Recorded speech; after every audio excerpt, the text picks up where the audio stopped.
Это новости на Якутия-24. В студии Иван Лазаренко. Здравствуйте и смотрите в этом выпуске. Заболеваемость COVID-19 в республике растет последние несколько дней. Озвучим свежие оперативные данные. С 15 апреля закрыли ледовые переправы на Амге и Алдане. Как быть жителям Усть-Майского района? В Якутске начались отборочные соревнования для участия в национальном чемпионате WorldSkills Russia.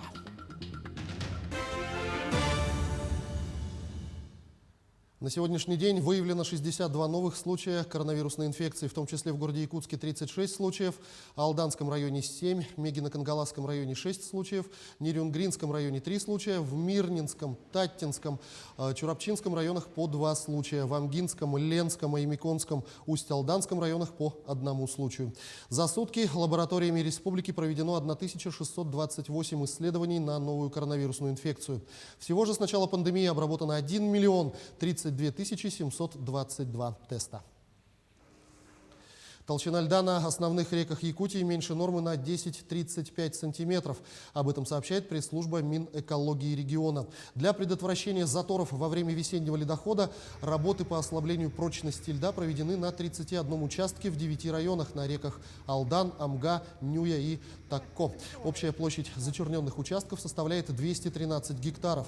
По информации гидрологов, вскрытие реки Лены в пределах Ленского и Алекминского районов ожидается 5-14 мая. В районе столицы региона 15-16 мая. А в поселке Сангар ледоход прогнозируется с 18 по 21 мая. Вскрытие рек Алдан, Вилюй и также нижнего течения реки Амга ожидается на 1-2 дня раньше сроков. Ледоход на реках северо-востока Якутии ожидается после 20-х чисел мая и в начале июня. Мы получили последний бюллетень гидрометслужбы, где все равно есть тревожные моменты, которых нам надо обратить внимание. Это по сути по всем рекам. Это поление в районе Сангар, есть отклонение по толщине льда. В Амге в районе села Амга.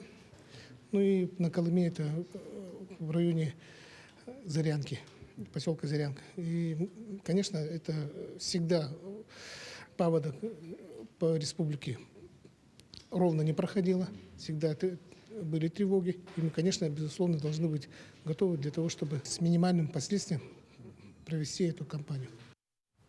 В Усть-Майском районе 10 муниципальных образований, и их жизнедеятельность зависит от транспортного сообщения. Районный центр поселок Усть-Май в период осенне-весенней распутицы не имеет никакого транспортного сообщения со своими 8 поселениями. Вот и сейчас, когда с 15 апреля этого года закрыли ледовые переправы на Амге и Алдане, жители района остаются заложниками этой ситуации, пока не закончится ледоход на реках. Выход напрашивается один – авиация. В районе единственный аэропорт Усть-Мая находится в Петропавловске, и он может принимать самолеты.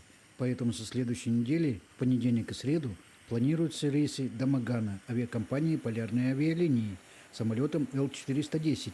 Но цены на билеты начинаются от 17 тысяч рублей. Вы куда-нибудь, сколько можете себе позволить раз выехать куда-нибудь на самолете? Сколько раз вы можете позволить? Нисколько, правильно, дорогие. А как быть пенсионерам, у которых пенсия уйдет только в один конец, чтобы добраться до Якутска? Субсидированных билетов нету на эти билеты. Как мы будем ездить, как дальше это будет, никому не известно. Почему до Хабаровска субсидированные билеты есть, а до Усть-Мая нету? Например, до Хабаровска субсидированные билеты пенсионерам, многодетным по 3000. 3000 билет с копейками. А у нас стоит дороже, чем до Москвы. Вопрос о возможном снижении цены билета до Якутска включен в перечень поручений главы Республики Саха-Якутия по итогам совещания 26 января 2021 года.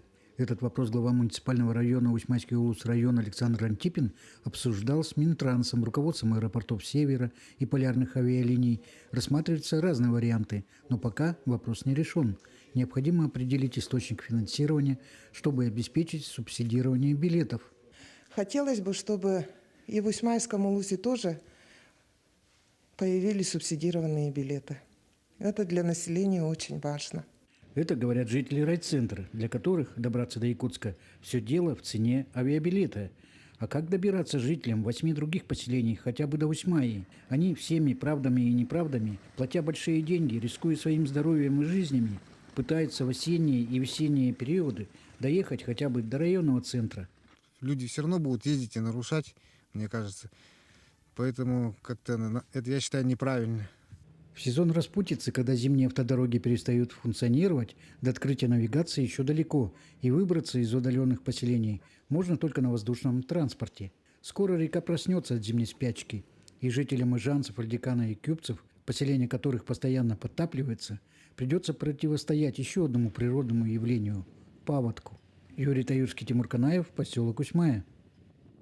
В тотальном диктанте, столицей которого в этом году стал город Якутск, приняли участие 675 198 человек по всему миру. На официальном сайте начали публиковать первые результаты. Так, в городе Мирном только 4 человека написали тотальный диктант на 5. В алмазной столице проверить грамотность можно было на 5 площадках: в библиотеке, аудиториях профтехучилища и классах 26-й школы. Отрывок из текста Дмитрия Глуховского «Море» под диктовку написали 136 человек. Количество ударников, троечников и двоечников в Мирном не считали. Впрочем, среди последних точно десятки. Если говорить о статистике ошибок в тексте диктанта этого года по всей стране, больше всего было пунктуационных, хотя и в орфографии оказались свои нюансы. Благодаря сотрудничеству региональных властей с инновационным центром Сколково, жители Якутии, которые лишились конечностей, вот уже который год получают возможность получить на бесплатной основе протезы рук через фонд социального страхования. В рамках данного сотрудничества зампред правительства республики Ольга Балабкина встретилась с резидентами инновационного центра Сколково, которые занимаются изготовлением и выпуском этих протезов. Сегодня, благодаря этой работе, несколько десятков якутян уже получили нанопротезы и успешно пользуются этим продуктом. Ну, во-первых, активный протез кисти – это достаточно уникальный протез. Да? Мы являемся единственным производителем в мире такого протеза именно в России, в технопарке Сколково. И он позволяет частично вернуть функционал руке. То есть при помощи подвижности лучезапястного сустава или локтевого сустава протез приводит в действие функцию схвата. И, собственно, можно взять какие-то предметы на бытовом уровне, чашечку чая выпить, какой-то предмет с места на место взять. Допустим, для детей предусмотрены там насадки, которые расширяют функционал руки. Это насадка под скакалку, под сотовый телефон, под квадрокоптер. И он так выглядит, такой яркий красочный девайс. То есть мы не делаем протез ради протеза, а делаем такой гаджет, который приспосабливает человека к сегодняшнему миру. В Якутске стартовали отборочные этапы на финал национального чемпионата WorldSkills Russia. Соревнования проходят на нескольких площадках. На одной из них сейчас находится наш корреспондент Петр Васильев. Сейчас он на прямой связи со студией. Петр, приветствую. Ждем от тебя всех подробностей, что происходит. Иван, приветствую. Вчера стартовали отборочные этапы молодые профессионалы WorldSkills Russia. Сегодня мы находимся в колледже Дудкина, где проходят соревнования по 2 компетенциям – графический дизайн и разработка мобильных приложений. Нам удалось пообщаться с организаторами, и вот что они нам рассказали.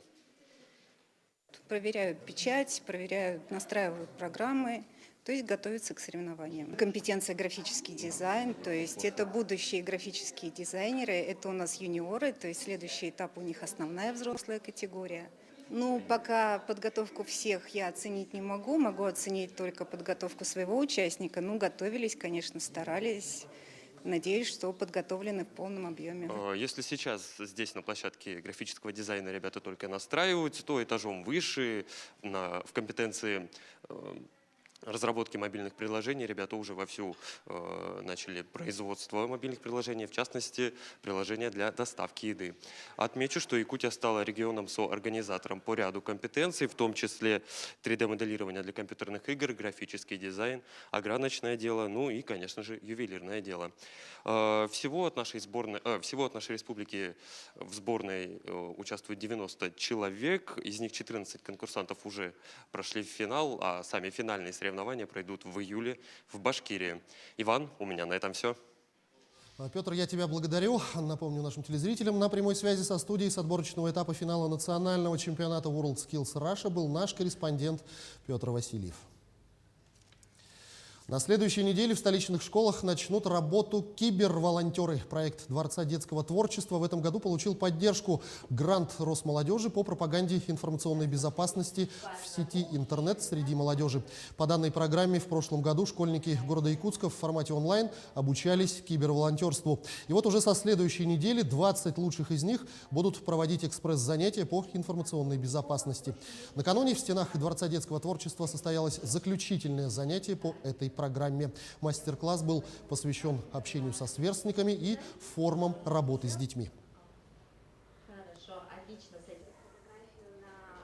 В прошлом году летом мы обучались дистанционно по этому проекту и обучались тому, как помочь людям узнать те или иные проблемы интернета и преодолеть их.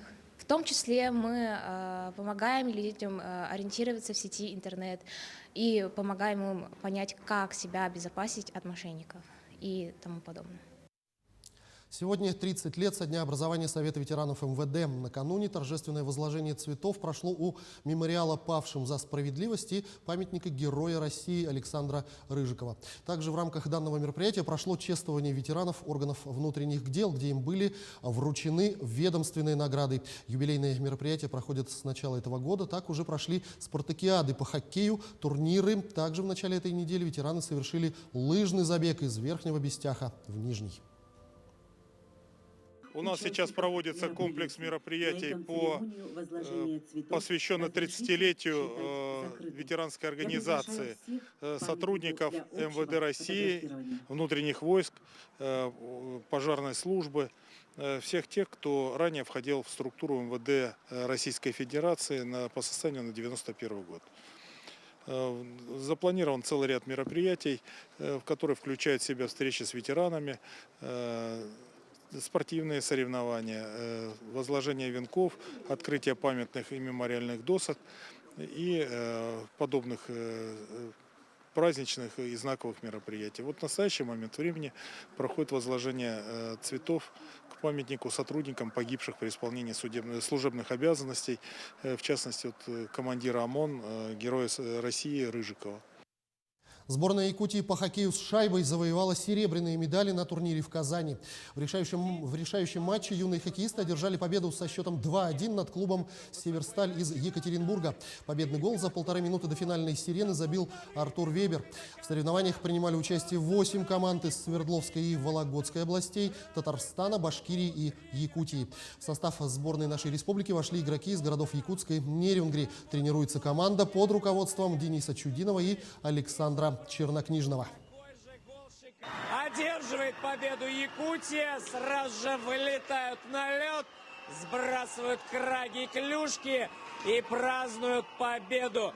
Это была славная охота, дорогие друзья. Это был отличный матч, который стал настоящим украшением турнира. И просто готов поаплодировать обеим командам. Это было здорово. Ну а к этому часу пока все новости о развитии событий расскажем в следующих выпусках. Оставайтесь на нашем канале.